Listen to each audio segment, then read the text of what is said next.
En fait, à la base, c'était parce qu'un des deux n'allait pas bien. Il a été voir un psychiatre qui lui a conseillé de venir me voir parce que dans le suivi, ils ont identifié qu'il y avait quelque chose dans le couple qui n'allait pas.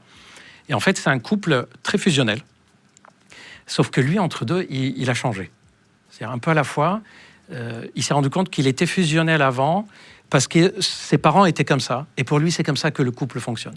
Puis un peu à la fois, avec le temps, il s'est rendu compte que c'est différent pour lui. Et il m'a dit, je commence à ne pas être bien, je n'ose pas lui dire. Parce que j'ai peur qu'elle pense que je l'aime plus. Parce que si avant je faisais tout avec elle et maintenant je lui dis non, je ne vais plus faire tout avec toi, elle va dire, ah bah tu m'aimes plus, etc. Donc il avait besoin d'aide là-dessus. Donc on a commencé déjà par expliquer à la partenaire et aussi par changer des petits détails. Par exemple, ils allaient chez le coiffeur ensemble. C'est-à-dire quand elle avait rendez-vous chez le coiffeur, c'était noté sur l'agenda du mec. Ah, wow. Et inversement.